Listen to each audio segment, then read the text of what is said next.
Welcome dear students. This is Asrar sir, lecturer of language. This is my second video on the same topic of conjunction. In my first video, I already discussed on the topic of conjunction only about the introduction of the conjunction, that what is the work of the conjunction. So, for a glance, I want to repeat it again that the work of the conjunction is only to connect. Understood? आपको पता है किस चीज को connect करता है? Phrases को, clauses को, सेंटेंसेस को और वर्ड्स। सो आगे बढ़ते हुए हम बात करेंगे आज टाइप्स ऑफ कंजंक्शन। ठीक है? Dear students, you can see that I already written on the whiteboard that types of conjunction, its related examples, because there is a specific reason that I written it before making this video, because to save the time. Okay? Types of conjunction. Dear students, there are mainly three types of conjunction. Number first, coordinating conjunction. Number second, subordinating conjunction. And number third, correlative conjunction. So first of all, we are going to discuss the coordinating conjunction.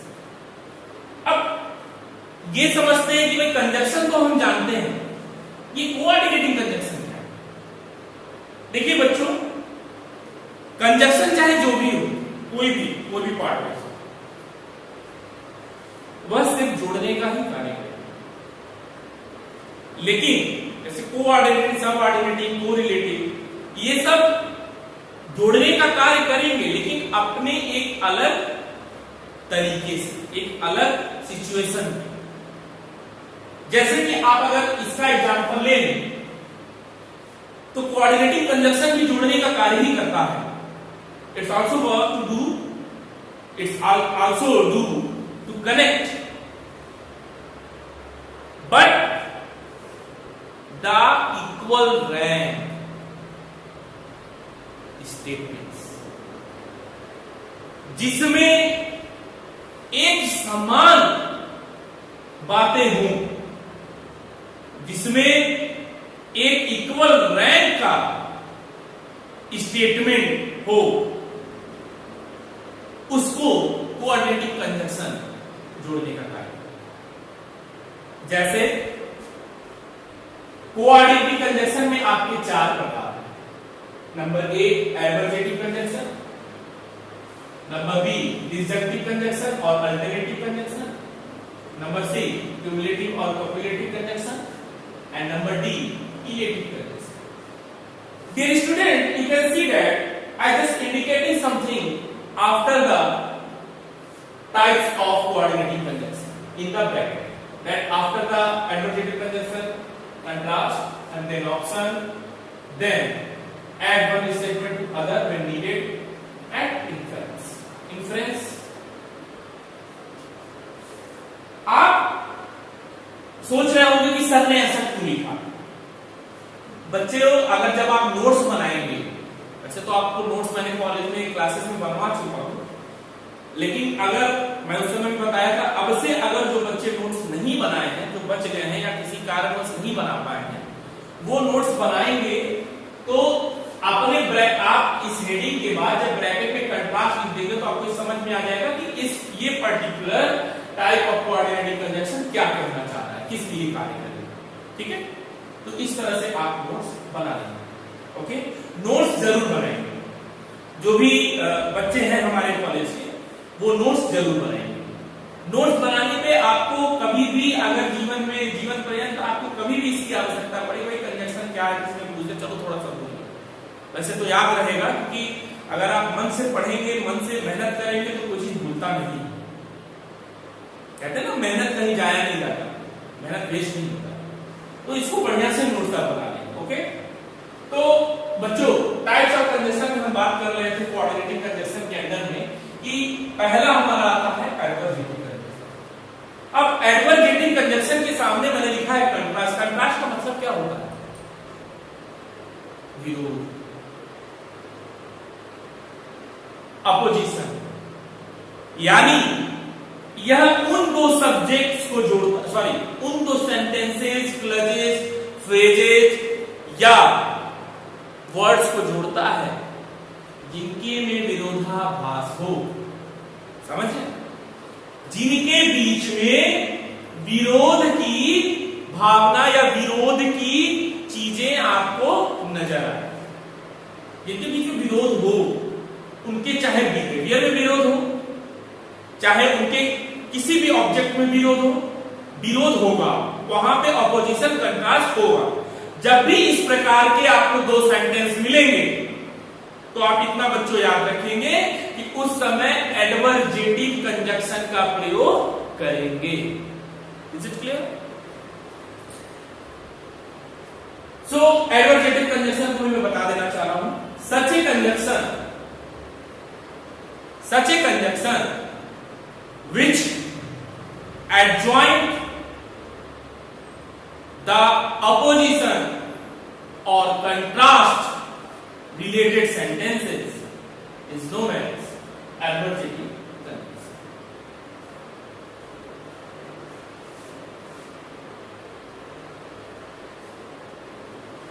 Adversative conjunction अपने आप में एक बात बहुत ही अच्छे तरीके से clear कर देता है, उसको कोई कंफ्यूजन नहीं होता है।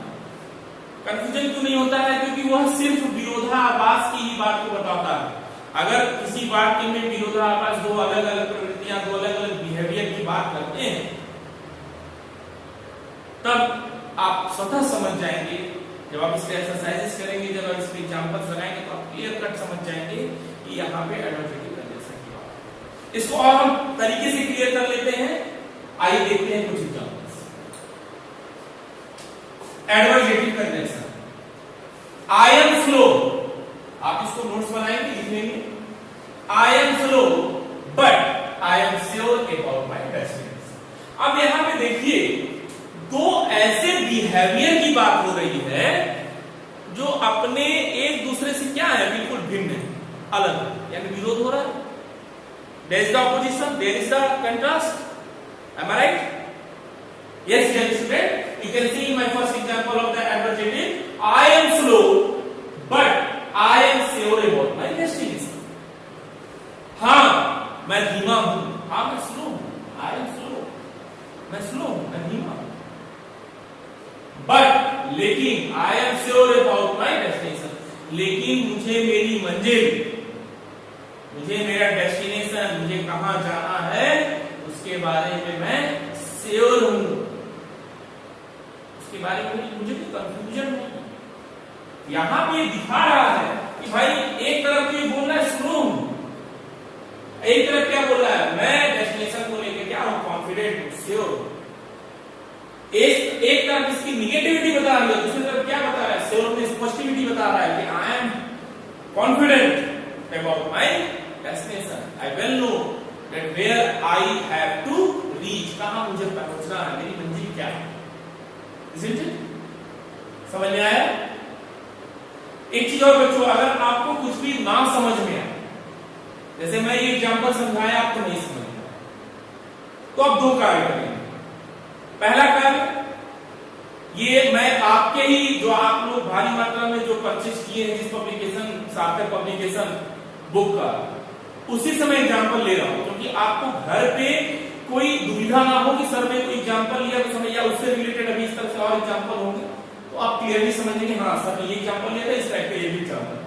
तो ये आपको पहला आसान होगा। पहला काम आप ये करेंगे कि अपने बुक से, अपने जो आपने सार्थक पब्लिकेशन का कम्युनिकेशन की बुक लिया है, उससे आप इसको पूरा लगाएंगे, सॉल्व एग्जाम्पल भी, अनसॉल्व एग्जाम्पल। देन अगर आपको कोई प्रॉब्लम होता है, ठीक है, तो आप मुझे कमेंट करेंगे मेरे YouTube चैनल पे। उसको पहले तो आप सब्सक्राइब कर लीजिए कि अगला मेरा कोई चैनल आए, सॉरी अगला मेरा कोई वीडियो आए तो आपको कंफर्म हो जाए, आपको पता चल जाए कि भाई सर का वीडियो आ रहा है, तो आप प्रिपेयर हो जाए कि हमको वो देखना है, अपना गृह कार्य करना है उस पर, ठीक है, उसको वॉच करना है, उसको पढ़ना है, समझना। नहीं समझ में आता है, जो पॉइंट नहीं समझ में आता है, आप मुझे मैसेज करिए, आप मुझे उसके कमेंट बॉक्स में लिखिए या फिर मुझे पर्सनल मेरे नंबर पे आप मैसेज कर सकते हैं। ठीक है, ये आपके कॉलेज की तरफ से हर एक टीचर को, हर एक टीचर की दायित्व है और हर एक स्टूडेंट का दायित्व है कि आप अच्छे से पढ़ाई करें और हम अच्छे से पढ़ाएं। तो अगर इसके बीच में कोई कंफ्यूजन, कोई लैकिंग रह जाता है तो आप क्लियरली पूछ सकते हैं विदाउट एनी हेजिटेशन। लेकिन पहले मेहनत करेंगे, पहले उस पर मेहनत करेंगे और एक्सरसाइज को लगाएंगे, फिर नहीं समझ में आता है तो we are all for you, हम सारे शिक्षक आपके लिए। ठीक है, एडवर्जेटिव कंजंक्शन का पहला एग्जांपल आप समझ लीजिए, I am slow but I am sure about pedestrian. इसमें दो तरह का विरोधाभास बता रहा है, एक में उसको स्लो बताया जा रहा है और एक में उसको कॉन्फिडेंट दिखाया जा रहा है कि वो अपने डेस्टिनेशन को लेके कॉन्फिडेंट है। अब इसी से रिलेटेड एडवर्जेटिव कंजंक्शन से रिलेटेड मैं दूसरा एग्जांपल लेता हूं। दूसरा एग्जांपल है आपका, I will take rest only when I get tired. अब देखिए यहां पे पहले पार्ट में क्या कर रहा है, वो आराम करने की बात कर रहा है। आई विल टेक रेस्ट, मैं आराम करूंगा, मैं आराम करूंगा, लेकिन ओनली तब किस दशा में वो आराम करेगा, व्हेन आई गेट टायर्ड। यानी एक तरफ तो आराम करने की बात कर रहा है, भाई आराम कर रहे हैं, आराम करेंगे। एक तरफ क्या कर रहा है, एक तरफ कह रहा है थकाना। यहां दो चीजों पे आप गौर करेंगे बच्चों कि दो अलग अलग बातें कर रहा है, एक रिलैक्स की बात कर रहा है, रेस्ट की, और एक बात कर रहा है थकने की। दो अलग बात हुई कि नहीं, दो अलग शब्द विरोधाभासी शब्द हुए कि नहीं। एक तरफ मैं चलने की, दौड़ने की बात कर रहा हूं, एक तरफ बैठने की बात कर रहा हूं, रुकने की बात कर रहा हूं। ये मैं दूसरा एग्जांपल बता रहा हूं। मान लीजिए एक तरफ मैं सोने की बात कर रहा हूं, मैं सो रहा हूं, एक तरफ मैं कोई काम करने की बात कर रहा हूं। तो दो अलग अलग बातें जहां पे होंगी, जहां पे अपोजिशन का क्लास दिखेगा, वो आपका एडवर्जेटिव कंजंक्शन होगा। Is it clear? अब यहां पे ये बंदा कह रहा है आई विल टेक रेस्ट, मैं आराम कर लूंगा, मैं आराम करूंगा, only when I get tired, उसी दशा में जब मैं थक जाऊंगा। तो जैसा कि हम एडवर्जेटिव कंजंक्शन समझ चुके हैं कि इसमें हमेशा अपोजिशन और कंट्रास्ट होगा। Now come to the next topic under the coordinative conjunction, disjunctive or alternative conjunction. As you can say, dear students, that I can written here in the bracket option. Disjunctive alternative conjunction में clear cut एक बात आप समझ ले कि आपको चुनने का स्टेटमेंट मिलेगा। Is it clear? चुनने का मतलब चॉइस या ऑप्शन। डिसजंक्टिव और अल्टरनेटिव अपने आप में एक चीज क्लियर करता है कि जब भी इस तरह के स्टेटमेंट को अगर डिसजंक्टिव या अल्टरनेटिव कंजंक्शन के द्वारा जोड़ा जाएगा तो वह स्टेटमेंट क्लियर कट ऑप्शन या चूज से रिलेटेड होगा। Is it clear? इसको समझते हैं हम एग्जांपल के थ्रू, या उसके पहले आप डेफिनेशन के तौर पे अगर समझना चाहें तो समझ लीजिए। Such a conjunction which is related या which is used to adjoin the statement in which there is the option और चॉइस। ऐसे कोई भी वाक्य जिसमें ऑप्शन या चॉइस की बात की जा रही हो उसको हम डिसजंक्टिव या अल्टरनेटिव कंजंक्शन कहेंगे। Is clear? अब एग्जांपल से समझते हैं। डिसजंक्टिव कंजंक्शन का पहला एग्जांपल है ईदर ही इज मैड और वेरी इंटेलिजेंट। अब यहां पे देखिए एक चॉइस की बात कर रहा है और चॉइस के रिलेटेड जो कंजंक्शन होते हैं वो बहुत अपने आप में बहुत क्लियर होती है। ईदर और, नीदर नॉर, और, अंडरस्टूड एटसेट्रा। अब देखिए पहले एग्जांपल में बोला इधर या तो ही इज मैड पागल है और वेरी इंटेलिजेंट, या तो यहाँ पे दो बार या तो है, यानी संभावनाएं भी है और चॉइस की संभावना है। किस चीज का ऑप्शन है, किस चीज की पॉसिबिलिटीज है, चॉइस। तो चॉइस कहां आता है, जब भी आपको इस तरह का वाक्य पूछा जाए या इस तरह के वाक्य में कंजक्शन का प्रयोग करने को आए आपके एग्जामिनेशन में या कहीं भी, तो आप देखेंगे जब आपको ऐसी पॉसिबिलिटी नजर आए जहां पे आपको चॉइस की बात बता रहा है, या तो ये है या तो वो है, या तो दिन है या तो रात है, या तो इसने किया हो या तो उसने किया हो, या तो इसने भी नहीं किया या तो उसने भी नहीं किया। तो इस तरह के जहां पे ऑप्शन या चॉइस आते हैं वहां आप बेटा खुद ब खुद क्लियर हो जाएंगे कि आपको क्या करना है, कौन सा कंजक्शन लगाना है, डिसजंक्टिव या alternative conjunction. What it example देखते हैं पहला, इधर ही इज मैड और वेरी इंटेलिजेंट, या तो वो बहुत समझदार है, तो इसका दूसरा वाक्य कह रहा है, या तो वो बहुत समझदार इंटेलिजेंट है, या तो क्या है, पागल है। ठीक है, इस बात से आप समझ रहे हैं कि यहाँ पे आपको ऑप्शन बोलना है। यहाँ पे देखिए दो प्रकार का हमने यूज किया है, क्या, कंजक्शन इधर और, जो कि ये आपस में होता है, इधर और को हम ऐसे लिखते हैं, इधर और, ठीक है। इसी तरह नीदर नॉर भी लिखते हैं, या तो ये या तो। नीदर नॉर में क्या होता है, ना तो ये ना तो। एक चीज और समझ ले, जब भी इधर और आता है तो यहाँ पे पॉसिबिलिटीज पॉजिटिविटी में आती है, यानी कोई कार्य हो सकता है, हो गया है या हो जाएगा। ठीक है, ऐसा कार्य है कि जहां पे पॉजिटिव, यहाँ पे कार्य बनने की बात होती है। जब नीदर आता है तो नहीं होता, यानी कार्य वहां नहीं होगा, वहां चीज नकारात्मक आता है, निगेटिविटी आती है। ये मैं आपको आपके फर्स्ट सेमेस्टर में जब आपको कम्युनिकेशन स्किल फर्स्ट था तो सेंटेंस में समझाया था, इसमें अफर्मेटिव सेंटेंस में जहां पे डिक्लेरेशन होता है वहां पे पॉजिटिव सेंटेंस भी आते हैं और निगेटिव सेंटेंस में निगेटिव और पॉजिटिव दोनों असर्शन डिक्लेरेशन सेंटेंसेस होता है। ठीक है, इसको बाद में मैं कभी फिर वीडियो बना दूंगा। अभी आप इतना समझिए कि इधर जहां पे आता है वहां पे हो सकते का काम होता है, पॉजिटिविटी होती है, इधर जहां आता है वहां निगेटिविटी की बात होती है। मैं आपको जनरल में बता रहा हूं, यहाँ इससे रिलेटेड कुछ नहीं है, लेकिन अगर इधर और नीदर और कहीं आपको आता है, नीदर और आ गया, इधर और आ गया, तो आप ये बहुत अच्छे से समझ लेंगे कि कहां पे निगेटिविटी की बात होगी, कहां पे कोई कार्य होने की संभावना है और कहां पे नहीं होने की संभावना है, ये आपको स्वतः समझ में आएगा। Is it clear? ओके, अब नेक्स्ट इसका हम एग्जांपल देखते हैं, neither you nor I do this work. अब यहां पे देखिए नीदर आ गया, आपको मैंने पहले ही बताया है कि इधर जहां पे आएगा वहां पे कार्य या तो ये या तो वो, यानी है कोई ना कोई एक है। और जब नीदर आ जाएगा तो ना तो ये ना तो, यानी कोई नहीं है।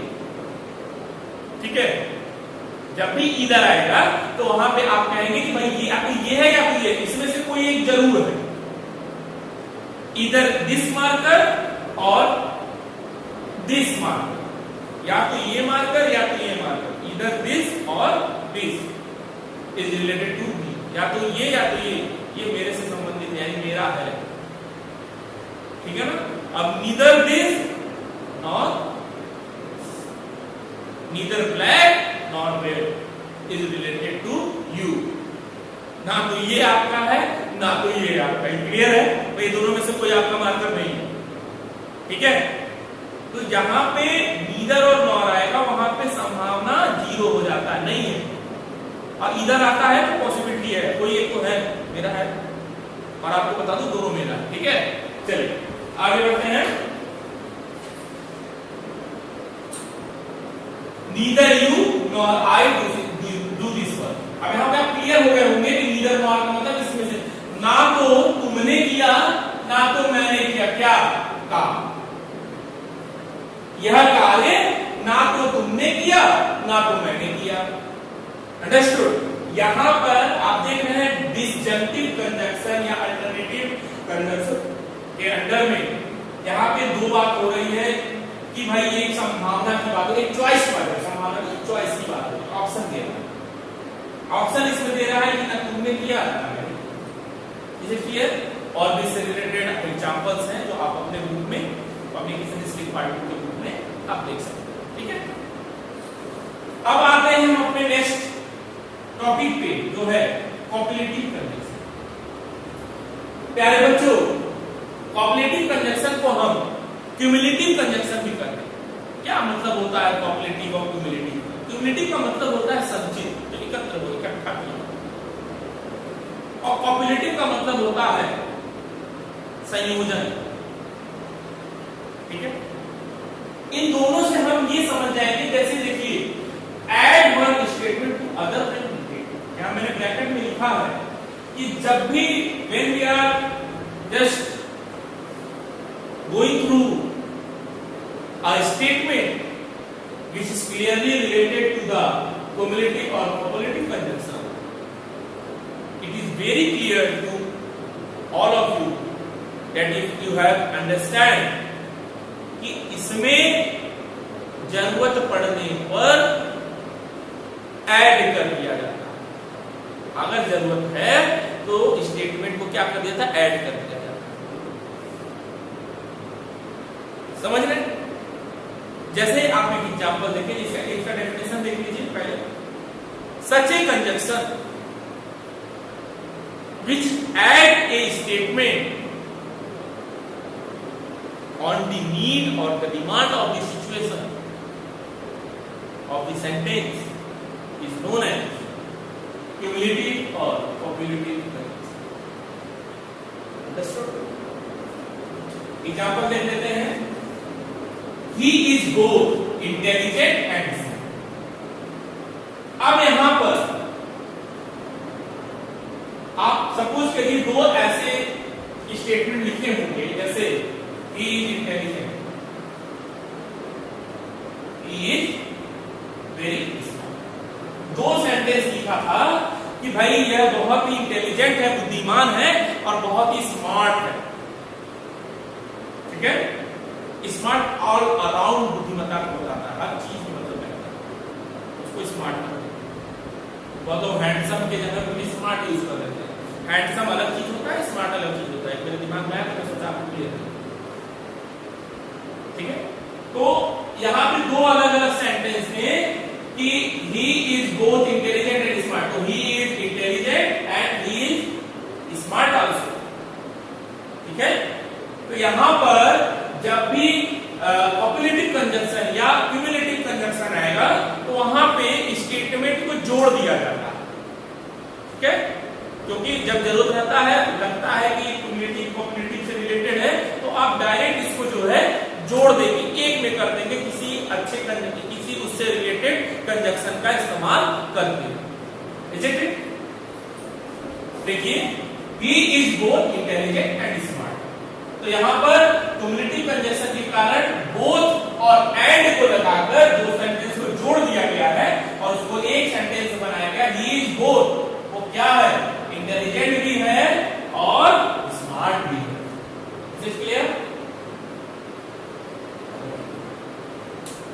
ये स्टूडेंट्स, आई होप आपको समझ में आ रहा होगा और आप इस पे मैं ये भी उम्मीद करता हूं, आशा करता हूं कि आप इस वीडियो को देखने के बाद एक्सरसाइजेज जरूर करें और नोट्स जरूर करें। ओके, आगे बढ़ते हैं अपने फोर्थ टॉपिक पे, इलेटिव कंजक्शन। इलेटिव कंजक्शन क्या है? इलेटिव कंजक्शन आप देख रहे होंगे, इलेटिव कंजक्शन के आगे मैंने इन्फ्रेंस लिखा। इन्फ्रेंस क्या होता है? अनुमान लगा। लेकिन यहां पे अनुमान का एक अलग रेफरेंस है। अनुमान किस चीज का? ऐसे अटकलें लगाना वो अनुमान नहीं, ऐसे गेस कर लेना वो अनुमान नहीं। यह किसी कार्य को, कोई कार्य का अनुमान लगा के करने की बात करता है। समझ रहे हैं? जैसे मैं यह काम करूंगा तो मेरा वह काम हो जाएगा। अगर मैं 8 बजे बाइक से निकलूंगा तो मैं 10 बजे सहजनवा पहुंच जाऊंगा। ये इस अनुमान की बात है।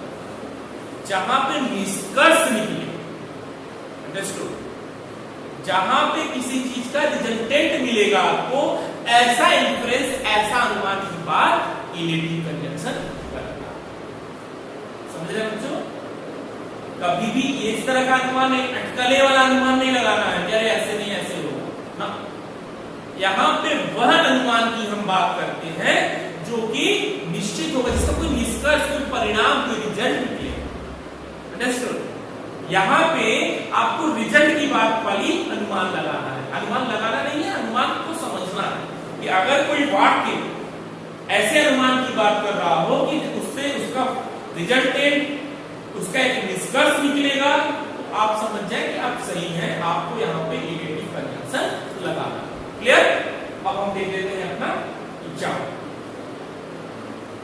इन द इलेटिव कंजंक्शन का first example is I work hard. I work hard so I will pass the exam. अब यहां पे देखिए बच्चों, आई वर्क हार्ड, मैं कड़ी मेहनत किया, मैंने कड़ी मेहनत किया। I work hard so I will pass. मैं कड़ी मेहनत किया, मैंने कड़ी मेहनत करूंगा। देखिए यहां पे विल लगा, तो विल का मतलब है फ्यूचर में बात कर रहा है। मैं कड़ी मेहनत करूंगा तो क्या हो जाऊंगा, एग्जाम में पास होऊंगा। यहां पे अनुमान लगा रहा है, यहां पे इन्फ्रेंस की बात कर रहा है। ठीक है, इन्फ्रेंस क्या बात कर रहा है, आई वर्क हार्ड, मैं मेहनत करूंगा, किया नहीं। आप लोग सोच रहे होंगे कि मैंने मेहनत किया, मैंने मेहनत किया नहीं, किया होगा तो मैं पास हो गया होगा। समझ रहे हैं? पहले बात तो आप ये समझिए, विल लगा हुआ है यहाँ पे, विल माने भविष्य की बात कर रहा है। अगर मैं मेहनत करूंगा, आई वर्क हार्ड, मेहनत करूंगा, सो इसलिए मैं एग्जाम में पास हो जाऊंगा। यानी इसका इन्फ्रेंस, इसका अनुमान क्या है कि मेहनत करेंगे तो हम एग्जाम में पास होंगे। That is the inference is used in this particular relative conjunction. Got it? Next example देखते हैं। नेक्स्ट एग्जाम्पल देखते हैं। नेक्स्ट एग्जाम्पल में आपको इसी बात को समझना है कि इससे पर्टिकुलर एग्जाम्पल में भी उसी बात को किया जा रहा है। किस बात? इन्फ्रेंस की बात। You have to understand that कि अगर आपके सामने इस प्रकार से कोई भी वाक्य आता है आपकी एग्जामिनेशन में, या आपसे कोई पूछता है, तो आप पहले उसका अर्थ ये समझिए कि वो कहना क्या चाह रहा है। इलेटिव में बहुत ही क्लियरली आपको इस चीज को समझना है कि इलेटिव कंजंक्शन में इन्फ्रेंस तो होगा, लेकिन उसके साथ साथ इस बात का भी आप श्योर हो लेंगे कि भाई उस इन्फ्रेंस का कोई ना कोई रिजल्टेंट भी होगा, फिक्स इन्फ्रेंस होगा। कि आपको अनुमान लगाकर वह कार्य करना है जिसका एक निष्कर्ष। आइए दूसरा एग्जांपल देखते हैं। दूसरे एग्जांपल में बोलता है he must be asleep for there is no light in his room। अब यहां पे देखिए फिर अनुमान लगाने की बात। कैसे? इसको पहले जो दूसरा वाला स्टेटमेंट उसको थोड़ा पहले देखिए। There is no light in his room। अगर किसी के कमरे में रोशनी ना हो, लाइट ना जल रहा हो रात में, तो आप क्या अनुमान लगाएंगे कि सब लोग सो गए। ठीक है, घर में अगर कोई आप कहीं किसी के घर जा रहे हैं, मान लीजिए 9-10 बजे के बाद जा रहे हैं, तो जनरली 9-10 बजे लोग सो जाते हैं। 10 बजे के बाद जा रहे हैं, देख रहे सारी लाइट्स ऑफ है, तो उस कंडीशन में आप क्या समझेंगे कि घर के लोग सो। वही सेम कंडीशन, वही सेम अनुमान, वही सेम इन्फरेंस यहाँ पे देखा जा रहा है, लगाया कि he must be asleep, वो पक्का सो गया होगा। must be मतलब श्योर, वो पक्का सो गया होगा, वो पक्का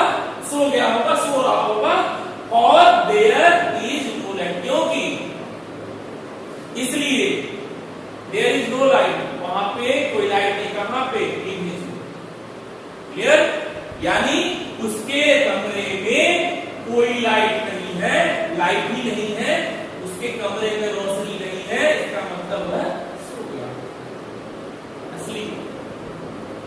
तो प्यारे बच्चों, इस पूरे सेकंड वीडियो के सेशन में आपको टाइप्स ऑफ कंजक्शन के अंतर्गत कोऑर्डिनेटिव कंजक्शन समझाया गया है।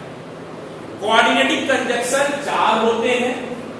पहला एडवर्जेटिव, दूसरा डिसजंक्टिव, तीसरा कॉपुलेटिव और चौथा क्यूलेटिव।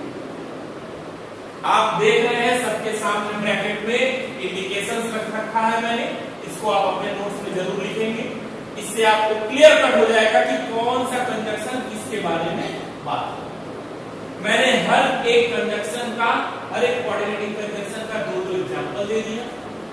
इसको आप गृह कार्य में, होमवर्क में आप अपने नोटबुक में जरूर कर लेंगे। सारे एग्जांपल्स लगाएंगे, कम से कम 10-10 एग्जांपल, 8-8 एग्जांपल लगाएं, आपको क्लियर होगा कि आपको करना है। फिर भी अगर आपको कोई संदेह रह जाता है या आपको लगता है कि नहीं मैं खुद से नहीं समझ पा रहा हूँ या इस एग्जांपल से, इस एक्सरसाइज से नहीं समझ पा रहा हूँ, मुझे सर समझा पाएंगे, तो आप जरूर मुझे मैसेज करें या बेटर होगा पर्सनली इनबॉक्स में आके कमेंट करें। और सब्सक्राइब जरूर करें बच्चों। सब्सक्राइब कर लेंगे तो जैसे इसके आगे का पार्ट में जब भी लोड करूंगा, अपलोड करूंगा यूट्यूब पे, तो आपको पता चल जाएगा। उसका कारण ये है, हम लोग छोटे छोटे वीडियो इसलिए बना रहे हैं क्योंकि यूट्यूब पे बड़े वीडियो इतना आसान नहीं होता अपलोड करना। बहुत टाइम टेकिंग होता है, बहुत बार फेल कर जाता है, बहुत बार नहीं भी होता है। तो इसलिए पार्ट बाय पार्ट आपको हम वीडियो प्रोवाइड कराएंगे। पहला वीडियो में आपको इंट्रोडक्शन दिया गया, दूसरे वीडियो में आपको कोऑर्डिनेटिव कंजक्शन क्लियर किया गया, अब तीसरे वीडियो में आपको सबऑर्डिनेटिव या कोरिलेटिव कंजक्शन बताया। इसी प्रकार से क्रम वाइज आपको वीडियो प्रोवाइड करते हैं। तब तक के लिए आप दोनों वीडियो देखें। हर एक सब्जेक्ट का वीडियो हर एक टीचर अपलोड कर रहे हैं, आपके कॉलेज के टीचर बहुत मेहनत कर रहे हैं। तो उसी प्रकार से बच्चों आप भी मेहनत करें, पढ़ाई करें, अच्छा रिजल्ट आए, सक्सेसफुल हो। बिना मेहनत के आप सक्सेस नहीं पा सकते। मेहनत से मत हारिए, पढ़ाई करिए, तो मेहनत करिए।